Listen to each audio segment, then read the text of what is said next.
Story நேரம் தமிழ் வியூவர்ஸ்க்கு ஹாய். ஜெனரேஷன் டு ஜெனரேஷனோட நெக்ஸ்ட் பார்ட்ல என்ன ஆக போகுதுன்னு இன்னைக்கு வீடியோல பார்க்கலாம். நிங்கோட அம்மா நிங்க கிட்ட பாய்சனை கொடுத்துட்டு நேரா மறுபடியும் கிளம்பி டீமன் தலைவன் இடத்துக்கு போயிடுறாங்க. ராஜா அங்க இல்ல. ராணியோட குழந்தைக்கு உடம்பு முடியாததால ராஜா அங்க போயிருக்காருன்னு சொல்ல, எவ்வளவு தைரியம் தான் அந்த பொம்பளைய பார்த்து ராணின்னு சொல்லுவேன்னு வேலைக்கார பொண்ணுக்கு ஒரு ஆறு விட்டுட்டு நேரா உள்ள கிளம்பி போறாங்க. அங்க பார்த்தா அந்த சின்ன ராணியோட பையனுக்கு உண்மையாவே உடம்பு முடியல போல. தோட்டத்துல அன்னைக்கு நீங்க விளையாடுறதுக்கு கூட்டு போனீங்க. அதுக்கப்புறம் அவனுக்கு ஃபீவர் வந்துருச்சுன்னு அவங்க ஒய்ஃப் சொல்லிட்டு இருக்காங்க. சின்ன பையன் எப்ப பாரு உள்ளேயே இருக்க கூடாது. இந்த இடத்தோட அடுத்த வாரிசு. நேரா விளையாடினாதான் நல்லா இருக்கும்னு சொல்லிட்டு இந்த டீமன் தலைவன் சொல்லும் போதே, ஐயோ குழந்தைக்கு உடம்பு முடியலையாமே அப்படின்னு கேட்டுட்டே உள்ள நிங்கோட அம்மா வரா. அதுக்குள்ள வந்துட்டேன்னு சொல்லிட்டு இந்த ராஜா கேட்க, போன வேலைய ஸ்மூத்தா முடிச்சுட்டேன். நமக்கு இனிமே எந்த கவலையும் இல்ல. அதான் வந்தேன்னு சொல்லிட்டு குழந்தைய தொட்டு பார்க்க போறா. என் குழந்தை பக்கத்துல வராத, இங்க இருந்து கிளம்பி போன்னு சொல்லிட்டு இந்த குழந்தையோட அம்மா கத்த ஆரம்பிக்கிறா. வேற வழியே இல்லாம அந்த நிங்கோட அம்மாவை கூட்டிட்டு டீமன் ராஜா வெளிய போயிடுறான். சொன்ன வேலைய ரொம்ப ஸ்மூத்தா பண்ணி முடிச்சுட்ட. இது எல்லாத்துக்குமே பெரிய நன்றி கிடைக்கும். விஷயம் கன்ஃபார்ம் ஆகட்டும். அடுத்து பாத்துக்கலாம்னு சொல்ல, உங்களுக்கு ஹெல்ப் பண்றது மட்டும்தான் என்னோட ஒரே கடமை. அதுக்கு நான் பலனை எதிர்பார்க்கல அப்படின்னு சொல்லிட்டு நிங்கோட அம்மா சொல்லிட்டு இருக்கா. அப்போ சரி அவனுக்கு விஷம் போய் சேர்ந்துருச்சு. அவன் மேல போர் எடுத்து போறதுக்கு ரெடி ஆகுங்க அப்படின்னு சொல்லிட்டு அவன் நம்ம கிட்ட யார் யாரெல்லாம் கைப்பற்றினானோ, எந்தெந்த இடத்தெல்லாம் கைப்பற்றினானோ எல்லாமே நமக்கு வரணும்னு சொல்லிட்டு அந்த இடத்துல இருந்து டீமன் தலைவன் போறான். நிங்கோட டீம் ஒட்டு மொத்தமா பிளான் பண்றாங்க. எப்படியாவது தன்னை தனியா புடிக்கணும் இந்த நீச்சேவ, அதாவது டீமன் தலைவன. அவங்கள தனியா புடிக்கணும்னா நான் செத்து போன மாதிரி காட்டிக்கிறது தான் கரெக்டா இருக்கும். ஏற்கனவே என் உடம்பு பயங்கர வீக்கானதை பார்த்துட்டு என் அம்மான்னு ஒருத்தி இருக்காளே, அவ போய் கண்டிப்பா அங்க டீமன் தலைவன் கிட்ட சொல்லிருப்பா. சீக்கிரமா சண்டைக்கு ஆளுங்க வந்துட்டே இருப்பாங்கன்னு நீங்க பேச ஆரம்பிக்கிறான். அதே மாதிரி இந்த ராஜகுரு ஒரு ஒட்டுமொத்த படையையும் கூட்டிட்டு உள்ள வந்துடுறான்.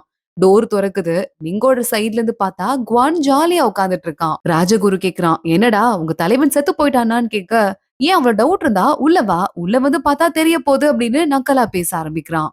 ஒரு பக்கம் நிங்கு அப்புறம் ஷாஷா ரெண்டு பேரும் மட்டும் இந்த டீமன் தலைவனை அட்டாக் பண்றதுக்கு தனியா போயிட்டு இருக்காங்க. அவங்களோட ரெண்டு பறவைகளும் பறந்து வருது சிக்னல் கொடுக்கறதுக்காக. இன்னொரு பக்கம் சண்டை ஆரம்பிச்சிருச்சு அப்படின்னு யூச்சி ஒரு சிக்னல் கொடுக்க, ஷாஷா நீங்க ரெண்டு பேரும் பறவையில ஏறி பறந்து எந்த இடத்துல டீமன் தலைவன் இருக்கானோ அங்க போயிடுறாங்க. குவான் சைடும் வேகமா ராஜகுரு ஆளுங்களை தாக்க ஆரம்பிக்குது. ராஜகுரு பாக்குறான், ஏதோ ஒண்ணு தப்பா இருக்கு. இவங்க ராஜா செத்து போன மாதிரியே இல்ல. இன்னும் நீங்க உயிரோட இருக்கான் போல, கேர்ஃபுல்லா இருங்கன்னு சொல்லிட்டு இருக்க. வெளியெல்லாம் போக முடியாதுடா, நீ மாட்டினடான்னு சொல்லிட்டு நல்லாவே குவான் அவங்கள வாட்டம் போட்டு புடிச்சிடுறான். இங்க ரொம்ப ஹாப்பியா உட்கார்ந்துட்டு இருக்கான் டீமன் தலைவன்.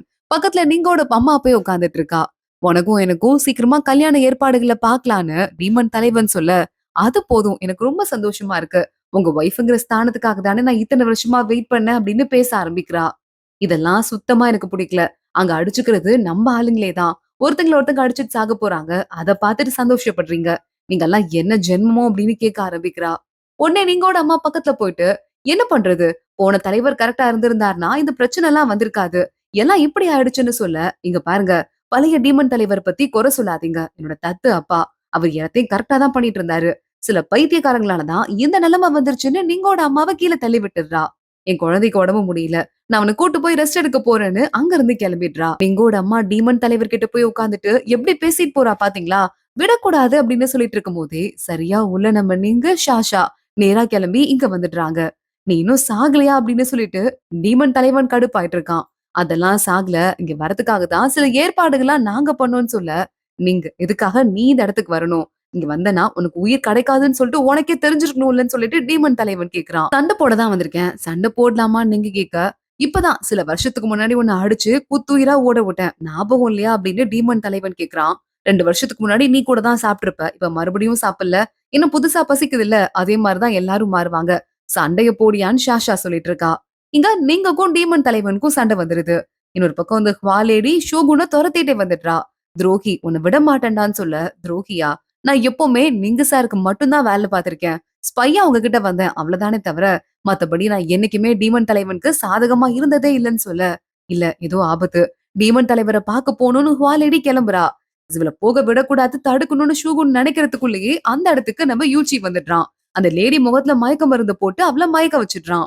நீ என்னதான் இருந்தாலும் நீதியா தானே நேர்மையா தானே இருக்கணும். மயக்க மருந்தெல்லாம் போடுறேன்னு ஷூகுன் கேட்க, டீமன்ஸ் கிட்ட கெட்ட வழியா ஃபாலோ பண்ணலாம், தப்பு இல்லன்னு யூச்சி அங்க இருந்து போயிட்டு இருக்கான். இன்னொரு பக்கம் நீங்கக்கும் நம்ம டீமன் தலைவனுக்கும் சண்டை நடக்குது. நீங்க தலைவரோட கழுத்துல கத்திய வச்சு வின் பண்ணிடுறான். எப்படி இவ்வளவு சீக்கிரமா உன் பவர் அதிகமாச்சு? என்ன பண்ண அப்படின்னு கேட்க, நீங்க சண்டையில தடுக்கிறதுக்காக டீமன் தலைவர் ஒரு பவுடர் ஒண்ணு தூவியிருக்கான். அத போய் ஷாஷா தொட்டு பாக்குறா. தொக்ஷின் பவுடர் இது. இந்த பவுடர ரூஷி விஷம் இருக்குல்ல, அந்த விஷத்தை இன்னும் அதிகப்படுத்துறதுக்காக போடுவாங்க. அப்போ நீங்க மேல இருக்கிறது அந்த விஷம் தானான்னு கேட்டுட்டு, நீங்கோட அம்மா கிட்ட போறா. இவ்ளோ கேவலமான விஷத்த குடுத்திருக்க. இந்த விஷத்த இன்னும் அதிகப்படுத்துறதுக்காக இப்ப இந்த தொக்ஷின் பொடிய அவங்க மேல போட்டிருக்க. உன் பையன் உனக்கு அறிவில்லையா அப்படின்னு கேட்க, டீமன் தலைவன் பாக்குறான். இப்ப அந்த விஷம் யாராலையும் தடுக்கவே முடியாத கொடூர விஷமா மாறிடுச்சு. நீ ஜெயிச்சா கூட உன்னால உயிரோட இருக்க முடியும்னு நினைக்கிறியா? உன் பெத்த அம்மாவே உன்னை பெத்தவங்க நீ சாகணும்னு எதிர்பார்க்கறாங்க. உன் அப்பனும் இப்படிதான் பயங்கரமா கஷ்டப்பட்டு இறந்து போனான்னு சொல்ல, என் அப்பா எப்படி இறந்தாருன்னு சொல்லிட்டு நீங்க அழுதுட்டே கேக்குறான். போனக்குள்ள ரூஷி விஷம் இருக்குல்ல, அந்த விஷமே வருஷக்கணக்கா அவன் உள்ள போய் போய் ஒரு கட்டத்துல இறந்து போயிட்டான்னு சொல்ல, இது எல்லாத்தையும் பண்ணது அவங்க அம்மா தான் சொல்லிட்டு நீங்கக்கு நல்லாவே புரியுது. நீ எல்லாம் என்ன ஜென்மமோ அப்படின்னு பாத்துட்டு இருக்கான். சரியா அந்த நேரம்னு பார்த்து மேல இருந்து ஒரு பெரிய கூண்டு மாதிரி விழ ஆரம்பிக்குது.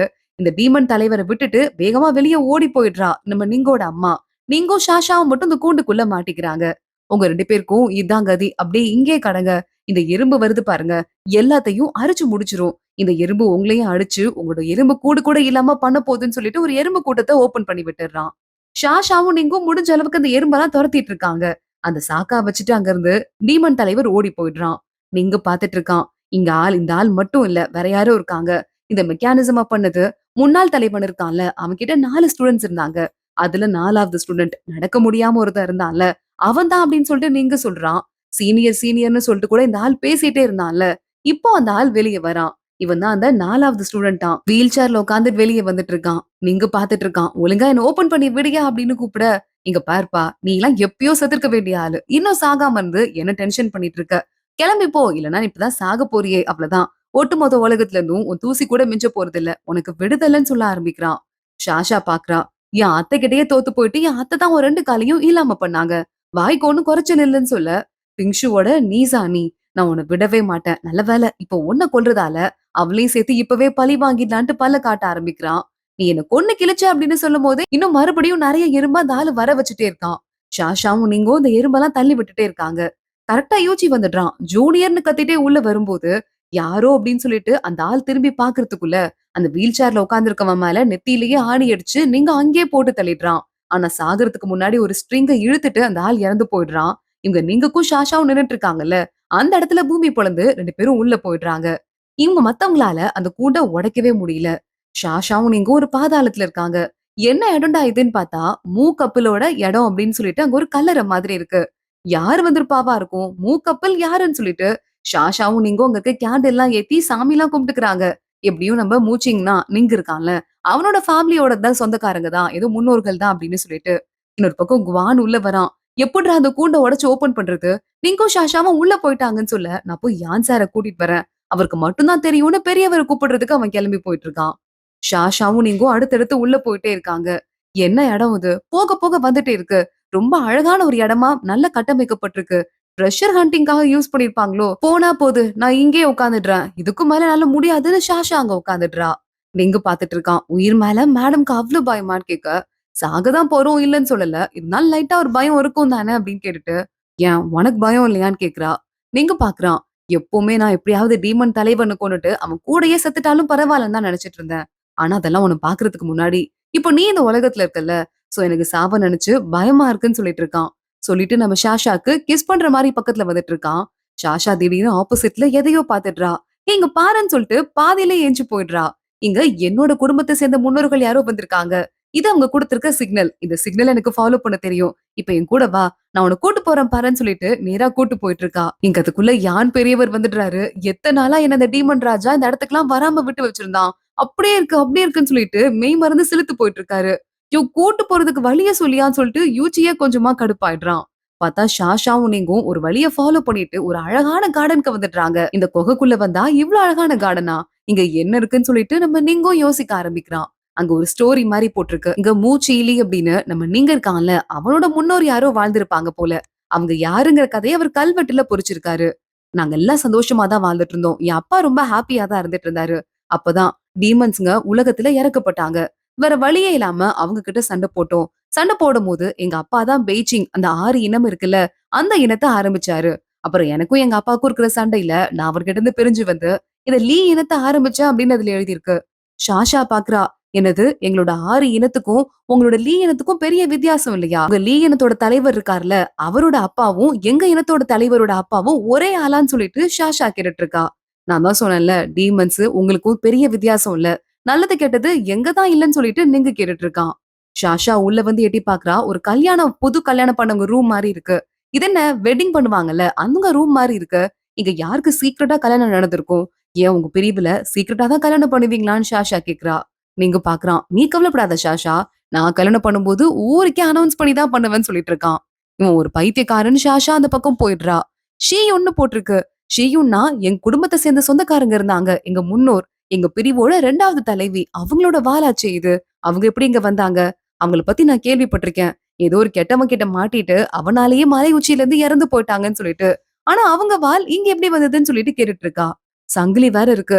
ஒருவேளை அவங்கள கூட்டு வந்து இங்க கட்டி போட்டு வச்சிட்டு இருப்பாங்க போல. உங்க இனத்த ஆளுங்களுக்குலாம் அறிவே இல்லைன்னு கத்த ஆரம்பிக்கிறா. நீங்கிட்ட அடிக்கிறதுக்கு அவ போயிட்டு இருக்கும்போது நீங்க அவள கட்டி புடிச்சுக்கிறான். இங்க பாரேன். நம்ம 2 பேரும் இணைய போற முதல் நாள் இன்னைக்கு. இப்போ ஆரம்பிக்கிற நம்மளோட இணைப்பு என்னைக்குமே கடைசி வரைய தொடரணும்னு பேச ஆரம்பிக்கிறான். என்னடா சொல்றேன்னு ஷாஷா கேக்குறா. இதுல எழுதியிருக்குமா கல்யாண உத்தரவுல 2 பேரும் எழுதியிருக்காங்க. ஆனா உங்க சொந்தக்காரங்க கையெழுத்தே போடல. எங்க சொந்தக்காரங்க இருக்காருல முன்னோர். அவர் மட்டும் கையெழுத்து போட்டிருக்காருன்னு சொல்ல, மூச்சிங்களன் தான் என்னோட சொந்தக்காரங்களை இங்க அடைச்சு வச்சிருப்பாங்களோன்னு ஷாஷா கேக்குறா. அதான் இங்க ஒரு ஸ்டோரியே இருக்கு பாரு. இத எடுத்து படிச்சா தெரிய போகுதுன்னு சொல்லிட்டு 2 பேரும் படிக்கிறாங்க.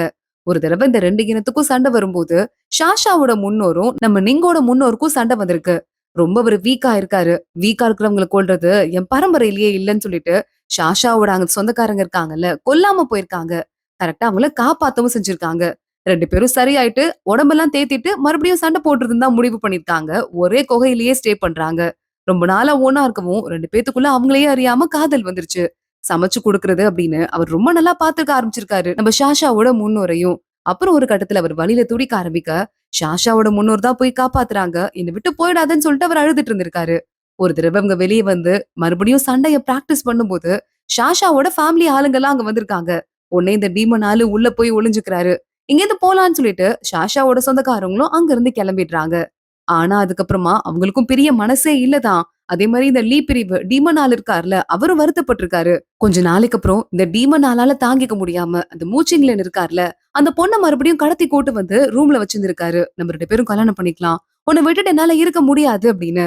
ஆனா அந்த லேடியோட சீனியர்ஸ் எல்லாம் வந்து மறுபடியும் அந்த பொண்ணை அங்க இருந்து கூட்டிட்டு போயிடுறாங்க. அப்புறம் மத்த எல்லாருமா சேர்ந்து நீ டீமன் கூட கூட்டணி வச்சுக்கிட்டேன்னு அந்த பொண்ணு மேல கம்ப்ளைண்ட் பண்ணதால வேற வழியே இல்லாம நான் என்ன நிரூபிக்கிறேன் அப்படின்னு சொல்லிட்டு அந்த பொண்ணு மலை உச்சியில இருந்து கீழே விழுந்துடுறா. அப்போ கரெக்டா அந்த நேரம்னு பார்த்து அந்த டீமன் ஆள் அங்க வந்து அந்த பொண்ணை காப்பாத்திட்டு போயிட்டு உலகத்துக்கே நீ இறந்து போயிட்ட. இப்பயாவது என் கூட வாழலாம்ல. என்ன உனக்கு பிடிக்கும் தானே அப்படின்னு கேக்குறான். என் கையை கழட்டி விடுன்னு சொல்ல அவனும் கழட்டி விடுறான். இந்த பொண்ணு பாட்டுக்கு சாப்பிட ஆரம்பிக்கிறா. அவனுக்கும் சாப்பிடுறது கொடுக்குறா. பாசத்துல குடுக்குறாளேன்னு அவனும் சாப்பிட ஆரம்பிக்க அதுல கொஞ்சமா ஏதோ பாய்சன் இருக்குன்னு அப்புறம் தான் தெரியுது. இங்க இருந்து என்ன விட்டு போய் நீ என்ன பண்ண போற? என் கூடவே இரு அப்படின்னு சொல்லிட்டு சொல்லியிருந்திருக்கான். அப்புறமே தான் இந்த 2 பேரும் இங்க வாழ ஆரம்பிச்சிருப்பாங்க போல. இதுவரைதான் கதை இருக்குன்னு ஷாஷா சொல்லிட்டு இருக்கா. நீங்க பாக்குறான். என்னதான் வந்து உலகத்தையே எதிர்த்துக்கிட்டாலும் அந்த 2 பேரும் ஒருத்தங்க ஒருத்தங்க விரும்பினாங்க. அவங்க இங்க இருந்திருந்தா கண்டிப்பா சந்தோஷமா தானே இருந்திருப்பாங்க. ஏன் நீங்க என் கூட அடைஞ்சிருந்தா ஹாப்பியா இருக்க மாட்டியான்னு கேட்டுட்டு இருக்கான். ஷாஷா பாக்குறா. என் குலத்துல எல்லாரும் ரொம்ப சுதந்திர பறவைகளா இருப்பாங்க. என்னதான் ரொம்ப கூண்டு அழகா இருந்தா கூட அது கூண்டா இருக்கிற வரையில யாருக்கும் சுதந்திரமோ சந்தோஷமோ கிடைக்காது. நீங்க தப்பான எண்ணத்துல எதுவும் பேசாத அப்படின்னு சொல்லிட்டு இருக்கான். இல்ல எனக்கு அப்படி தெரியல. உன் கூட நான் இருந்தா ஹாப்பியா தான் இருப்பேன்னு சொல்லிட்டு நீங்க சொல்றான். இங்க இருந்து வெளியே போகணும் வான்னு சொல்லிட்டு நீங்க ஷாஷா கூட்டு போயிட்டு இருக்கா. இன்னொரு பக்கம் இந்த யான் பெரியவர் நல்லா ஜாலியா ஒயின்லாம் குடிச்சிட்டு இந்த பக்கம் ஏதோ ஒரு பாதை இருந்தது. அந்த பாதைன்னு சொல்லிட்டு யோசிக்க ஆரம்பிக்கிறாரு. யோ சொல்லியா எவ்வளவு நேரமா கேட்டுட்டு இருக்கோம். அவங்க உள்ள மாடிட்டு இருக்காங்க. உயிருக்கு ஏதாவது ஆபத்து வந்துட போகுதுன்னு யூச்சி வேற டென்ஷன் ஆயிட்டு இருக்கான். பார்த்தா அங்க இருந்து அருவி ஒண்ணு வந்துட்டு இருக்கு. அருவி ஒண்ணு உள்ள வருது அப்படின்னா அதோட போற பாதையிலே போனா நம்மளால வெளியே போக முடியும்ல. சூப்பர்ன்னு சொல்லிட்டு ஷாஷா யோசிக்க ஆரம்பிக்கிறா. 2 பேரும் அங்க இருந்து வெளியே ஓடி வராங்க. கரெக்டா அவங்க ஓடி வரும்போது திடீர்னு பிளாக் மாஸ்க் போட்டுட்டு நிறைய ஆளுங்க ஷாஷாவையும் நீங்கையும் அட்டாக் பண்ண ஆரம்பிக்கிறாங்க. அந்த நேரத்துக்கு யூச்சி வந்து அவங்கள அட்டாக் பண்ணி இந்த 2 பேரையும் காப்பாத்துறான். அந்த யான் சாரும் ஒரு வழியா பாதைய சொல்லிட்டாரு போல அவங்களும் இங்க வந்திருக்காங்க. யூச்சி ஷாஷாவை கூட்டு போய் சாப்பிட கொடுக்க நல்ல 4-5 பவுல் சாப்பிட்டுட்டு இருக்கா. யூச்சி பாக்குறான். ரொம்ப நேரமா நீங்க காணாம போயிருந்தீங்க. அங்க ஏதாவது வித்தியாசமா பாத்தியா அப்படின்னு கேக்குறான். ஷாஷா உண்மையை சொல்ல மாட்டேங்கிறா. அதுவா சீனியர் அங்க உள்ளன்னு சொல்லிட்டு நிறைய இடம் போச்சு. டயர்டே ஆயிட்டோம். மத்தபடி திரும்பி வந்துட்டோம். வேற ஒண்ணும் இல்லன்னு சொல்லிட்டு இருக்கா. உள்ள நீங்க வந்து எட்டி பாக்குறான். உடனே லைட்டா குவான பார்த்து சிக்னல் கொடுக்குறான். குவான் இதான் சாக்குன்னு வாங்க வாங்க அந்த ஜேடு சன்ஃபிளவர் எடுக்கணும்னு சொன்னீங்கல்ல உங்களுக்கு கூட்டு போய் தேடி கொடுக்குறேன்னு சொல்லிட்டு யூச்சி அங்கிருந்து கூட்டு போயிடுறான். நீங்க பக்கத்துல வந்து உட்கார்ந்துட்டு இருக்கான். எல்லா பாயிண்ட்டும் செக் பண்ணியாச்சு. ஆனா டீமன் தலைவன் எங்க போனான்னு தெரியல. ஆனா அந்த ஊரை விட்டு அவனால வெளியே போக முடியாதுன்னு சொல்ல ஷாஷா சொல்றா, ஒருவேளை எங்க நம்ம இருக்கவே மாட்டாங்கன்னு நினைப்போமோ அங்கதான் இருப்பாங்க. நான் புக்ல எல்லாம் அப்படிதான் படிச்சிருக்கேன் அப்படின்னு சொல்லிட்டு இருக்கா. நீங்க அவங்க அப்பாவோட ரூம்க்கு கூட்டு போறான். இதான் எங்க அப்பாவோட ரூம். இந்த இடத்த தான் அவனுக்கு பிடிக்கவே பிடிக்காதுன்னு சொல்லிட்டு கீழே பார்க்கும்போது கால் தடயம் இருக்கு. ஷாஷா நீ படிச்ச புக்கு வேஸ்டா போகல. இங்க பாரு கால் வச்சிருக்குன்னு சொல்லிட்டு நீங்க சொல்ல ஆரம்பிக்கிறான். டீமன் தலைவரை பிடிக்கிறாங்க. கட்டி வச்சு நீங்க அடிக்க ஆரம்பிக்கிறான். எங்க அப்பா எப்படி செத்தாரு அப்படின்னு கேட்க அது என் கையில இல்ல. உங்க அம்மா இருக்கால அவதான் விஷம் வச்சா. இதுக்கும் எனக்கும் சம்மந்தம் கிடையாதுன்னு சொல்லிட்டு இவன் சொல்ல ஆரம்பிக்கிறான். அங்க கரெக்டா அப்பன்னு பார்த்து நீங்கோட அம்மா சத்தம் போடுறான்னு நீங்க கிளம்பி போறான். நான் ஒண்ணும் பண்ணலப்பா. அந்த ஆள் இருக்கான்ல டீமன் தலைவன் உங்க அப்பாக்கு விஷம் வைக்க சொல்லி என்ன ஃபோர்ஸ் பண்ணான். இல்லனா என்கிட்ட தப்பா நடந்துக்குவேன்னு சொன்னா. எனக்கு வேற வழியே இல்லாம அதெல்லாம் பண்ணிட்டேன்ப்பான்னு சொல்ல இப்போ ஓகேவா சார் நீங்க இப்ப என்ன சொல்றீங்கன்னு நீங்க கேக்குறான். பார்த்தா டீமன் தலைவர் அங்க கூட்டு போய் ஒளிய வச்சு நிக்க வச்சிட்டு இருக்கான். ஏண்டி உன்ன மாதிரி ஒரு கிழவிய எனக்கு பார்க்க கூட பிடிக்காது. போனா போது ஹெல்ப் பண்றியேன்னு சொல்லிட்டு கூட வச்சிருந்தா நான் உன்னை மயக்கினேன்னு சொன்னியா. நீ தானே என் மேல வந்து விழுந்தன்னு சொல்லிட்டு அவன் கேட்க ஆரம்பிக்க நான் எங்க உன் மேல வந்து விழுந்தேன். நான் சொல்லியா நீங்கோட அப்பாவை நீ கொன்ன பிளாக் மாஸ்க் போட்டிருக்காங்கல்ல அவங்க சொல்லிதானே கொன்னன்னு சொல்லிட்டு அவ கேட்க ஆரம்பிக்கிறா. பிளாக் மாஸ்க் போட்டவங்க யாரு அவங்க என்ன தேடுறாங்க எதுக்காக என் அப்பாவை கொன்னாங்கன்னு நீங்க கேட்க ஒருவேளை அந்த ஆள் சொல்லாட்டி எல்லா உண்மையும் நான் சொல்றேன் நீங்கோட அம்மா சொல்றா. அதோட தான் இன்னைக்கு எபிசோட் முடியுது. அடுத்தடுத்து என்ன ஆக போது தொடர்ந்து பார்க்கலாம். இந்த வீடியோவை லைக் பண்ணிக்கோங்க. மறக்காம நம்ம சேனலுக்கு சப்ஸ்கிரைப் பண்ணி பெல் ஐக்கானையும் கிளிக் பண்ணிக்கோங்க. அடுத்த வீடியோல பார்க்கலாம். அது வரைய பாய்.